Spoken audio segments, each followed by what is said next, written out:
नमस्कार। राजकीय स्नातकोत्तर महाविद्यालय बारा से मैं डॉक्टर राकेश वर्मा, सहायक आचार्य राजनीति विज्ञान विभाग, आप सभी का इस ऑनलाइन क्लासेस में स्वागत करता हूं। प्यारे बच्चों, बीए प्रथम वर्ष का द्वितीय प्रश्न पत्र प्रतिनिधि भारतीय राजनीतिक विचारक, इसका हम अध्ययन कर रहे हैं। इस पुस्तक में हम उन भारतीय राजनीतिक विचारकों का अध्ययन कर रहे हैं जिन्होंने तत्कालीन परिस्थितियों में अपने विचार रखे। इसी संदर्भ में आज उन विचारकों के बारे में बात कर रहे हैं जो प्राचीन भारत में थे। प्रथम इकाई में प्राचीन भारतीय विचारकों का वर्णन किया गया। इसमें मनु, कौटिल्य और शुक्र। मनु के बारे में हमने पिछली कक्षा में पढ़ा। आज हम मनु के मंडल सिद्धांत के बारे में बात कर रहे हैं, जो परराष्ट्र संबंधों के बारे में उन्होंने अपनी विचारधारा में लिखा। मनु ने न केवल आंतरिक प्रशासन के सिद्धांतों को वर्णन किया है, अपितु उसने उन सिद्धांतों का भी वर्णन किया है जिसके आधार पर एक राज्य द्वारा अन्य राज्यों के साथ अपने संबंध निर्धारित करने चाहिए। मनु ने परराष्ट्र संबंधों पर विचार देखते दो सिद्धांतों को प्रतिपादन किया। कौन कौन से? एक तो है मंडल सिद्धांत और दूसरा कौन सा है? षाडगुण नीति सिद्धांत। मनु के अनुसार राजा को महत्वाकांक्षी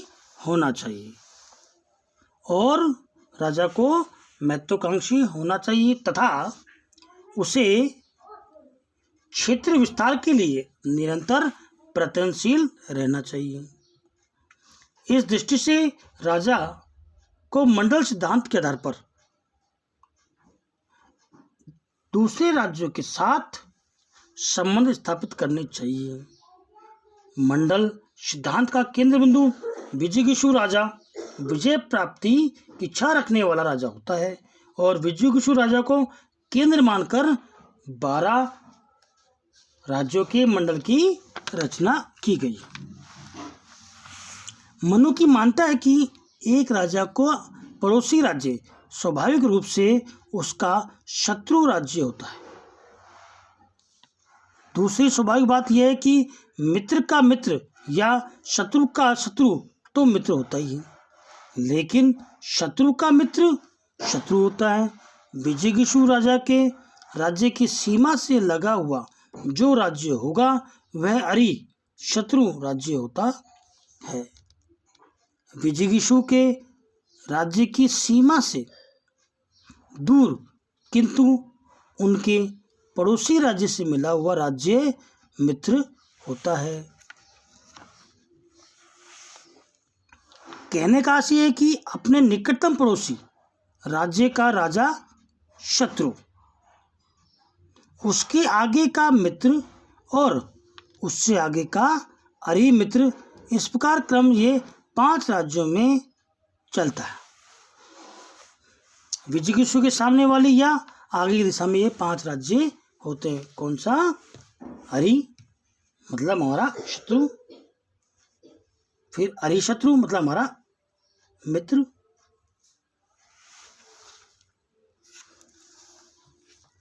इसी प्रकार कुछ राज्य उसके पीछे पीठ की दिशा में होते हैं, जिसे पानिसग्रह की सीमा से लगा हुआ जो हमारा राज्य है उसके पीछे पानिसग्रह जो हमारी सीमा से लगा हुआ है। विजिगीषु के राज्य के पीछे की सीमा से लगा हुआ राज्य कौन सा है? पानिसग्रह है, पीछे का शत्रु। और पानिसग्रह की सीमा से लगा हुआ आक्रांता, शत्रु का शत्रु अर्थात पीठ का मित्र। इससे आगे 2 राज्य पानिसग्रह का मित्र और आक्रांत का मित्र। इस प्रकार पीठ के पीछे 4 राज्य मंडल में आगे आते हैं। पानिसग्रह पड़ोसी होने के कारण ही विजिगीषु का शत्रु होता है, और आक्रांता पानिश ग्रह का पड़ोसी होने के कारण पानिश ग्रह का शत्रु और विजिगीषु का मित्र होता है। इन 10 राज्यों के थे 2 अन्य राज्य, मध्यम और उदासीन राज्य होते हैं। मध्यम ऐसा राज्य है जिसकी प्रदेश विजिगीषु तथा अरि राज्य दोनों की सीमा से लगा है। मध्यम राज्य दोनों की, चाहे वे परस्पर मित्र हों या शत्रु हों, सहायता करने में समर्थ होता है और आवश्यक होने पर दोनों का अलग अलग मुकाबला कर सकता है। उदासीन राज्य का प्रदेश विजिगीषु, अरि तथा मध्यम इन तीनों की सीमाओं से परे होता है। यह बहुत ही शक्तिशाली होता है। तीनों के परस्पर मिले होने की दिशा में वह उनकी सहायता कर सकता है, उनके परस्पर न मिले होने की दिशा में वह प्रत्येक का मुकाबला भी कर सकता है। इस प्रकार 12 राज्यों का जो मंडल है, 12 राज्यों का जो मंडल है, यह समूह मंडल कहलाता है, राज्य मंडल कहलाता है। इस राज्य मंडल को मंडल सिद्धांत के आधार पर हम दर्शा सकते हैं। मंडल सिद्धांत के आधार पर मनु ने इस बात का निर्देश दिया है कि एक विशेष राज्य के कौन से राज्य मित्र हो सकते हैं और कौन से राज्यों से शत्रु होने की आशंका है।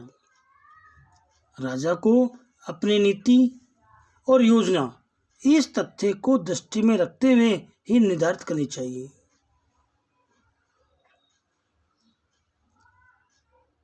मंडल सिद्धांत में संतुलन, शक्ति संतुलन का आघात पहुंचाने पर राज्य की सुरक्षा खतरे में पड़ सकती है।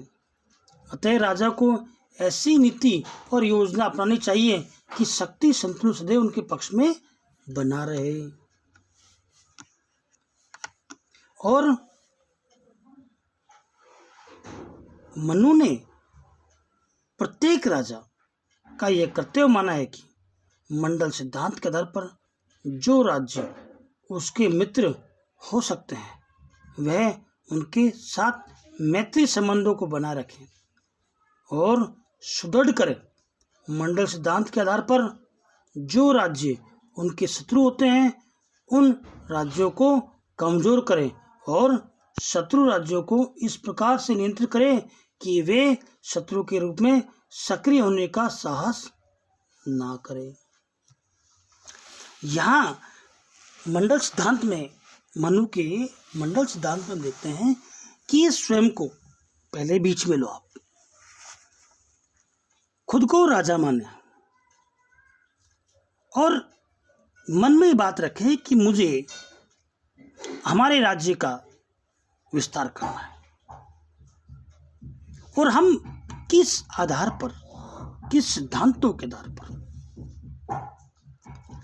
हम हमारे राज्य का विस्तार करें। इसके लिए हम क्या करते हैं, स्वयं खड़े होते हैं।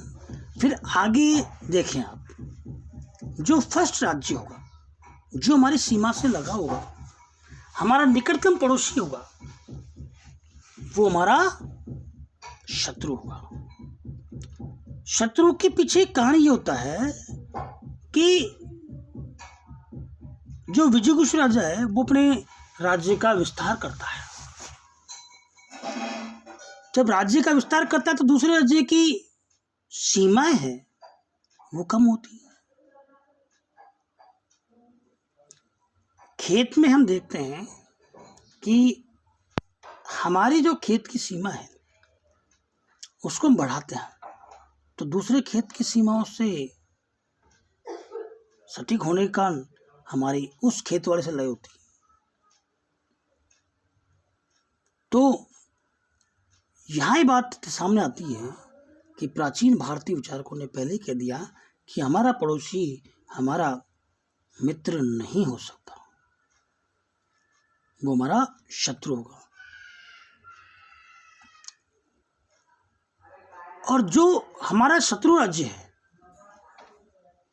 उसके पास में सटीक जो राज्य होगा वो हमारा मित्र होगा। क्यों? क्योंकि जो हमारा शत्रु है उसके दोनों तरफ जो राज्य होंगे वो उसके दोनों शत्रु होंगे। उस शत्रु में हम भी शामिल है, उधर भी शत्रु शामिल है। हम खुद को देखें, हमारा यदि हम बीच में होते हैं तो आगे देखते हैं तो वो भी हमारा शत्रु है, पीछे देखो तो वो भी हमारा शत्रु है। इसी प्रकार जो हमारा शत्रु राजा है उसके पास वाला जो राजा होगा वो हमारा क्या? मित्र होगा। और जो मित्र के पास में जो राज्य होगा वो हमारा शत्रु होगा, परंतु हमारे शत्रु का मित्र होगा। पीछे हम चलें तो पीछे पीठ के पीछे पानिस ग्रह होगा। पानिस ग्रह को भी यह शत्रु कहते हैं, पीठ का शत्रु पानिस ग्रह। और उसके जस्ट पास में आक्रांता। आक्रांता कौन होगा? जो हमारा मित्र होगा पर हमारे पड़ोसी राज्य का शत्रु होगा। फिर आता पानिस ग्रह सार। पानिस ग्रह सार ये हमारे मित्र का शत्रु है, तो हमारा भी शत्रु होगा, परंतु हमारे शत्रु का ये मित्र होगा। फिर आक्रांता सार। आक्रांता सार हमारे मित्र का मित्र है तो हमारा भी मित्र है। और दो प्रकार के राजा वो बताए गए राज्य जो उदासीन है। उसमें एक तो अरिशत्रु।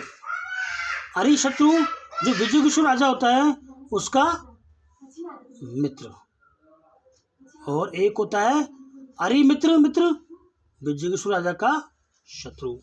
ये दो राज्य ऐसे हैं जो मध्यम में जिनको हम उदासीन बोलते हैं। मध्यम राज्य विजयगुषु राज्य और शत्रु राज्य। और उदासीन राज्य कौन से होते हैं? जो राज्य जो हमारी सीमाओं से तो नहीं लग रहते परंतु हमारे से मुकाबला भी कर सकते और हमसे लड़ भी सकते। जिसका कहें कि मध्यम राज्य कौन से हैं? हम और हमारा शत्रु।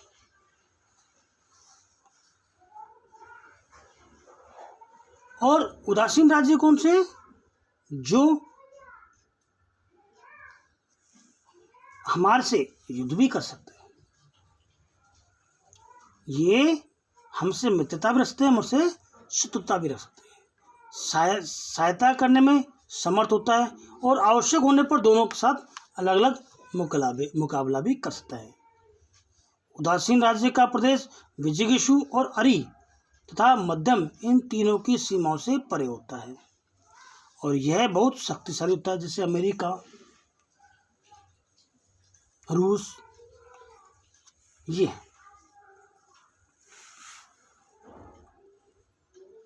अब बात यहाँ इंपॉर्टेंट ये आती है कि हम मंडल सिद्धांत को आधार किस प्रकार माना। आप वर्तमान परिप्रेक्ष्य में चली जाइए। पाकिस्तान हमारा शत्रु, ईरान इराक हमारे मित्र, अमेरिका और रूस ऐसे दो राज्य हैं जिसको हम उदासीन कह सकते हैं। उनको हमारे इससे मतलब नहीं है पाकिस्तान बमबारी कर रहा है या चाइना हम पर परेशान कर रहा है। वो चाहे तो पाकिस्तान को नष्ट कर दे, चाहे तो चाइना को नष्ट कर दे, और चाहे तो हमसे मित्र बना ले और हमें सहायता प्रदान कर दे। इस प्रकार मंडल सिद्धांत में मनु ने अपने मंडल सिद्धांत का अंदर परराष्ट्र संबंधों के बारे में बताया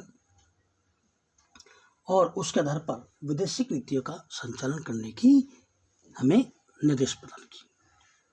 आज की कक्षा में इतना ही।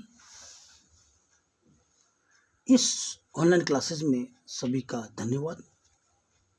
कोरोना महामारी है, इस महामारी में मास्क का प्रयोग करें, सैनिटाइजर से हाथ धोते रहें, आवश्यक होने पर ही बाजार जाएं, बाहर जाएं, अंततः घर पे रहें, सुरक्षित रहें।